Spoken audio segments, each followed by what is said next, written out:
প্রথমে দলের প্রিয় ওপেনার ঋতুরাজ গায়কোয়াড় ইনজুরিতে পড়ে চলে যান দলের বাইরে।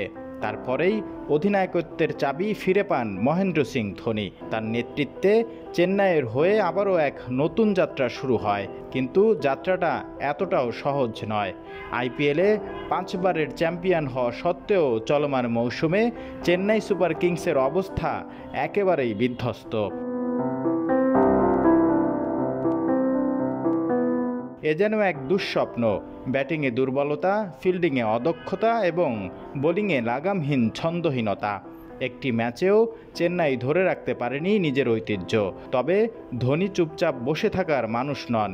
দলে কড়া বার্তা দিয়ে জানান দেন, আমাদের শক্তির জায়গায় ভরসা রাখতে হবে। অন্যদের মতো হতে গিয়ে নিজেদের হারানোর কোনো মানে নেই। দ্বন্দ্বে না গিয়ে নিজেদের ক্ষমতার প্রতি বিশ্বাস রাখতে হবে। ধোনির নেতৃত্বে 2023 আইপিএলে ফাইনাল খেলে চেন্নাই সুপার কিংস। অভিজ্ঞতা এবং মাঠে তার সিদ্ধান্ত প্রক্রিয়া ছিল দলের জন্য এক বিশাল শক্তি।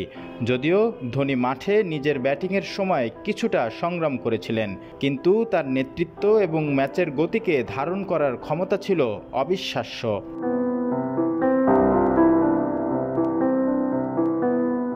ধোনির মতো একজন নেতা জানেন, শুরুতেই পথ এতটা মসৃণ হবে না। চেন্নাইয়ের জন্য যে রাস্তাটি অপেক্ষা করছে তা একেবারেই সহজ নয়, কিন্তু ধোনি জানেন এই সমস্যার সমাধানটা কোথায়।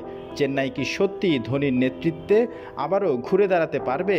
যে দলকে একসময় ভয় পেত সবাই, সেই দল কি আবারও ফিরে পাবে তাদের হারানো জৌলস?